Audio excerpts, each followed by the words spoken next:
talk about this. What do you make of the Clippers offseason? Love the flex, Jenna. You put Nick in his place for sure on that one. Loved it. But the Clippers, look, it's been a good offseason.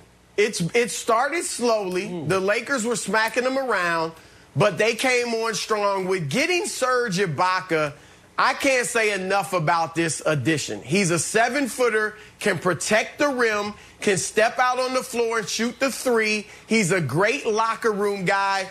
He's buddies with Kawhi Leonard, which should improve the chemistry throughout the team. That was a great addition. And look, obviously they lost Montrezl Harrell. But especially now that they have Ibaka, they feel like that was addition by subtraction because Montrezl was a big part of the locker room problems. I'm not saying there was a civil war there, but he was a part of the tension. Luke Kennard, nice addition. If he stays healthy, he's better than Landry Shamet. Now, let's get to Lou Williams. The one thing they haven't addressed is point guard. They need a playmaking point guard and more leadership, too.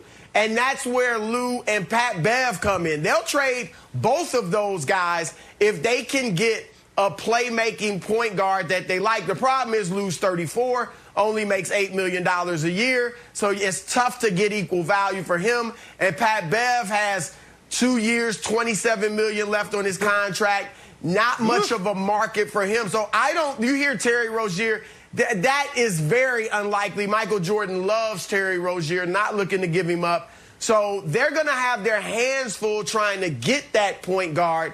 And they may have to go to battle with what they have, and they understand that within that building.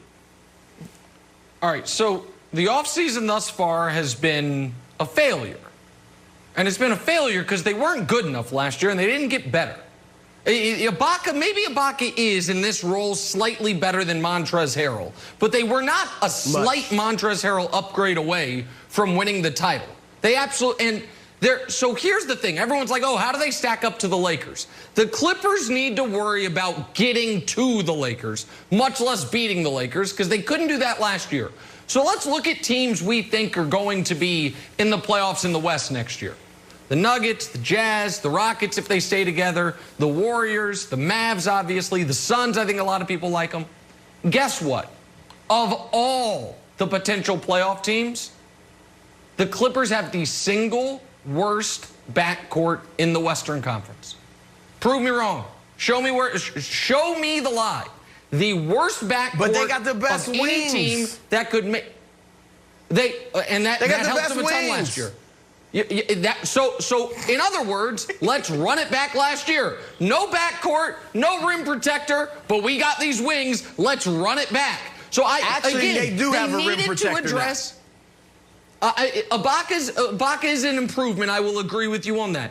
They needed to address point guard. There's a reason they were talking. Yeah. Could Chris Paul go there? Could there be a reunion? They didn't. So Wilds, I guess maybe you could acquire Spencer Dinwiddie. I would imagine Lou Williams is the type of player KD loves, and KD's running that team. So maybe that trade happens. Yeah. But that massive point guard upgrade isn't available. Drew Holiday's not on the board anymore. It's not there. So they're going to go into the Western Conference playoffs with the worst backcourt of any playoff team. That ain't great, Wilds.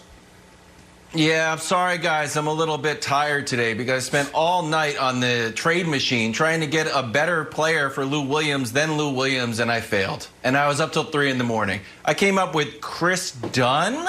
Maybe. D. Rose would be nice. That's the closest one. And I spent the rest of my 4 hours trying to move John Wall out of Washington, and I just can't make it happen.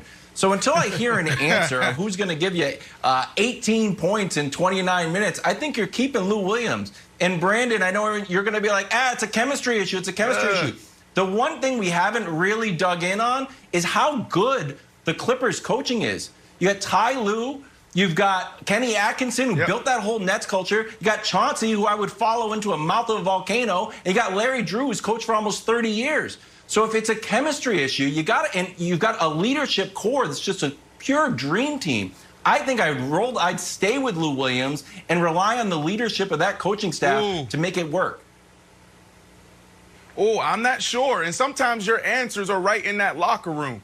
Look, We heard the reports come out in a bubble. Montrez, Lou, the dysfunction there, the lack of chemistry there, the lack of buy-in. And guess what happened? When I say, you know what, it's time to blow it up. It's time to blow it up. It's either you get rid of Paul George and you move on, or you get the Montrezes out. You get the Lou Williams out. And you know what happened? Chris just start laughing at me. Ha, ha, ha, ha. Brandon Marshall just said blow it up. Ha, ha, ha. Look, their answers are right there in that locker room. Blowing it up is getting rid of your stars. No. Blowing it up is blowing up 100%. What are you talking? It's more than just Kawhi and Paul George. You got to think about, we had 2 six-man of the years sitting on our bench. So for that reason, those 2 guys, if they're not going to buy into what they're selling, meaning load management was an issue, and also the superstar treatment, if you're not buying into that and you're trying to overstep your boundaries of putting yourself before the 2 superstars, you got to go. I believe it is blowing it up when you start trading players or letting players go or not re-signing players that don't buy in to what they're building. And again, the definition of what blowing it up is or isn't aside, where it's one thing if guys don't buy into Kawhi Leonard is going to load manage. I would say that's a coaching and Kawhi decision, and role players, no pun intended, probably need to know their role. It's another thing entirely if guys are justifiably angry that they are regularly sitting on a plane waiting because Kawhi Leonard lives in San Diego and he's late again. That would make anybody mad. And so that's not a do you buy in, that's a does your leader do the requisite job? Say it again, Jenna. I was just curious which one of us is late to the morning meeting every single day. But you know what? That's neither here nor there. We'll discuss that another time. Don't worry about that. Sorry, that was just on the top of my head. Wow. It's so true. I'm sure you so into that. We can have that conversation. You are the Kawhi. We should have first things first. Okay, fair enough. I'll take that. And what I'll say is this. As I've said, Jenna just did a whole soliloquy as we've worked together for 5 years, in person or not. And so I guess maybe Kawhi Leonard and I have a kinship there. The meeting tends to start when I get there. So I guess Kawhi feels the plane leaves when I arrive. I think it maybe works a little better in our environment than guys sitting on a hot runway in Inglewood waiting for a damn flight. It bothers me. No, it doesn't. It bothers me. No, Nick, no, it bothers me because I come from the NFL. If you're on time, you're late. But you know what? I understand my role. I haven't been on this show for 5 or 6 years. You know what? I know that I just got the opportunity to occupy the seat. So I don't say anything. So thank you so much, Jenna Wolf, for highlighting something that's been bothering me. So now we go back to Kawhi Leonard and we go back to the Clippers. Role players need to know your role. And let me say this, just like it's not Nick can improve and be on time, the Clippers can improve in the locker room. Why don't we play a little drawing a blank? I opened a dented can of worms. Dwight Howard is already heaping praise on his new Philly teammates. Dwight, who just came from the Lakers where he played with LeBron, says, quote, Ben Simmons is a young LeBron. He's got the opportunity to be one of the greatest to ever play the game. Broussard, Dwight saying Simmons is a young LeBron is blank. A stretch. No, make that a mammoth stretch. All right, he's not. I love Ben Simmons. He certainly, the Hall of Fame is a possibility. It's not a guarantee, but it's a possibility for him. But he'll never be LeBron. He'll never be in the GOAT conversation. He'll never be, the scorer that LeBron is. But here's the main thing. When you compare Ben Simmons to all-time greats, whether LeBron or the more appropriate comparison, Magic Johnson, the thing that Ben lacks to this point of his career is the work ethic of those 2 guys, the leadership of those 2 guys, the commitment to winning of those 2 guys, and understanding I want to be a superstar basketball player first, and the cultural celebrity will come late after that.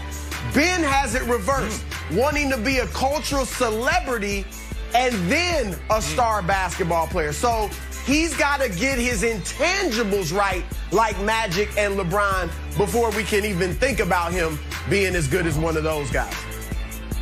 Well, and you don't even mention maybe the most impressive part of LeBron's resume is his durability. In his entire NBA career, he has missed a total of 102 games. That, oddly enough, is the exact number of games Ben Simmons has missed in his career. The difference is LeBron's been playing 20 years and Ben's been playing 5. So the durability, but this is Dwight being unfair to Ben Simmons. He's trying to give a good quote, but he's setting up this conversation.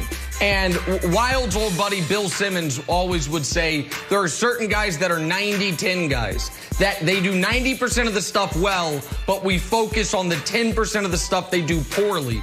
Ben Simmons, unfortunately, is one of those guys. He does so many things really, really well, but so much of the conversation is about the one. Thank you.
Thank you.